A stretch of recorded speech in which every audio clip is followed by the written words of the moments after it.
Surat Paulus kepada Titus, pasal 1 ayat 1 sampai 4. Salam. Dari Paulus, hamba Allah dan Rasul Yesus Kristus, untuk memelihara iman orang-orang pilihan Allah dan pengetahuan akan kebenaran seperti yang nampak dalam ibadah kita, dan berdasarkan pengharapan akan hidup yang kekal yang sebelum permulaan zaman sudah dijanjikan oleh Allah yang tidak berdusta, dan yang pada waktu yang dikehendakinya telah menyatakan firman-Nya dalam pemberitaan Injil yang telah dipercayakan kepadaku, sesuai dengan perintah Allah, Juru Selamat kita. Kepada Titus, anakku yang sah menurut iman kita bersama, kasih karunia dan damai sejahtera dari Allah Bapa dan Kristus Yesus, Juru Selamat kita, menyertai engkau.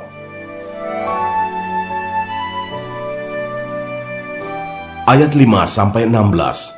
Tugas Titus di Kreta, syarat-syarat bagi penatua, penilik jemaat. Aku telah meninggalkan engkau di Kreta dengan maksud ini, supaya engkau mengatur apa yang masih perlu diatur, dan supaya engkau menetapkan penatua-penatua di setiap kota, seperti yang telah kupesankan kepadamu, yakni orang-orang yang tak bercacat, yang mempunyai hanya satu istri, yang anak-anaknya hidup beriman, dan tidak dapat dituduh karena hidup tidak senonoh atau hidup tidak tertib.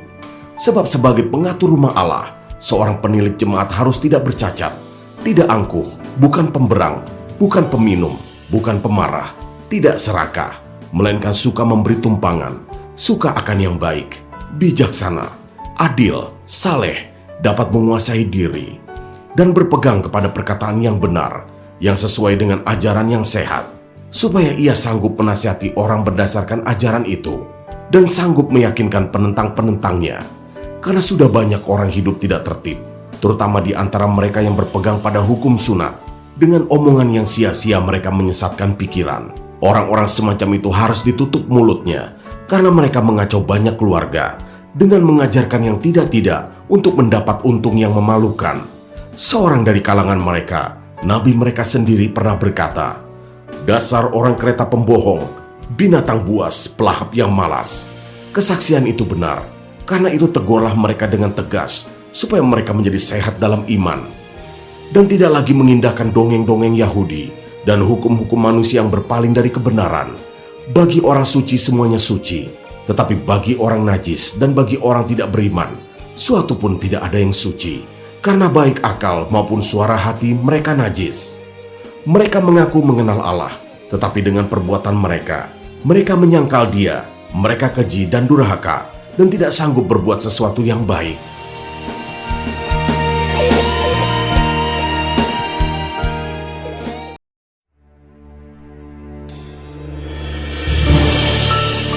Surat Paulus kepada Titus, pasal 2 ayat 1-10. Kewajiban orang tua, pemuda dan hamba. Tetapi engkau beritakanlah apa yang sesuai dengan ajaran yang sehat. Laki-laki yang tua hendaklah hidup sederhana, terhormat, bijaksana, sehat dalam iman, dalam kasih dan dalam ketekunan.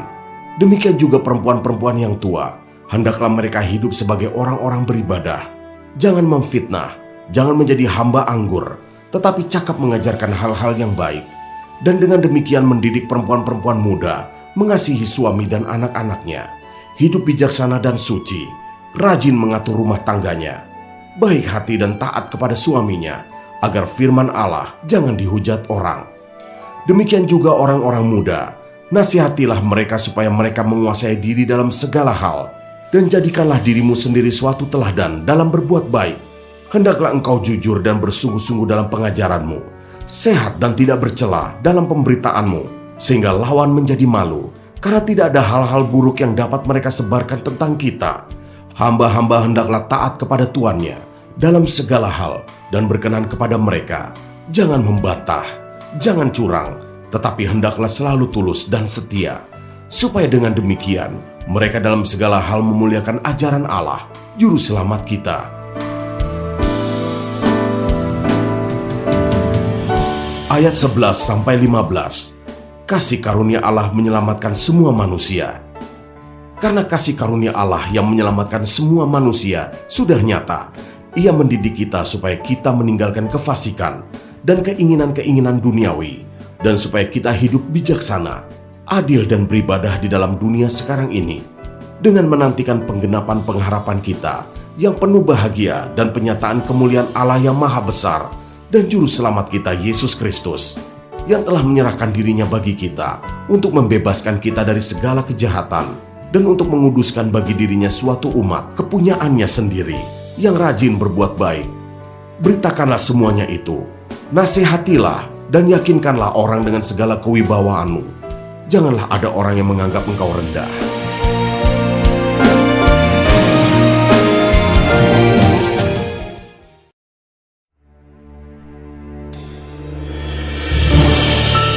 Surat Paulus kepada Titus, pasal 3 ayat 1-14, pesan-pesan penutup. Ingatkanlah mereka, supaya mereka tunduk pada pemerintah dan orang-orang yang berkuasa, taat dan siap untuk melakukan setiap pekerjaan yang baik. Janganlah mereka memfitnah, janganlah mereka bertengkar. Hendaklah mereka selalu ramah dan bersikap lemah lembut terhadap semua orang. Karena dahulu kita juga hidup dalam kejahilan, tidak taat, sesat, menjadi hamba berbagai-bagai nafsu dan keinginan, hidup dalam kejahatan dan kedengkian, keji, saling membenci. Tetapi ketika nyata kemurahan Allah, juru selamat kita dan kasih-Nya kepada manusia, pada waktu itu Dia telah menyelamatkan kita, bukan karena perbuatan baik yang telah kita lakukan, tetapi karena rahmat-Nya oleh permandian kelahiran kembali dan oleh pembaharuan yang dikerjakan oleh Roh Kudus yang sudah dilimpahkannya kepada kita oleh Yesus Kristus, juru selamat kita, supaya kita sebagai orang yang dibenarkan oleh kasih karunia-Nya berhak menerima hidup yang kekal sesuai dengan pengharapan kita. Perkataan ini benar dan aku mau supaya engkau dengan yakin menguatkannya, agar mereka yang sudah percaya kepada Allah sungguh-sungguh berusaha melakukan pekerjaan yang baik. Itulah yang baik dan berguna bagi manusia. Tetapi hindarilah persoalan yang dicari-cari dan yang bodoh, persoalan silsilah, percecokan, dan pertengkaran mengenai hukum Taurat, karena semua itu tidak berguna dan sia-sia belaka. Seorang bidat yang sudah 1-2 kali kau nasihati, hendaklah engkau jauhi. Engkau tahu bahwa orang yang semacam itu benar-benar sesat dan dengan dosanya menghukum dirinya sendiri. Segera sesudah kukirim Artemas atau Tikhikus kepadamu, berusahalah datang kepadaku di Nikopolis, karena sudah kuputuskan untuk tinggal di tempat itu selama musim dingin ini. Tolonglah sebaik-baiknya Zenas, ahli Taurat itu, dan Apolos dalam perjalanan mereka, agar mereka jangan kekurangan sesuatu apa. Dan biarlah orang-orang kita juga belajar melakukan pekerjaan yang baik untuk dapat memenuhi keperluan hidup yang pokok, supaya hidup mereka jangan tidak berbuah.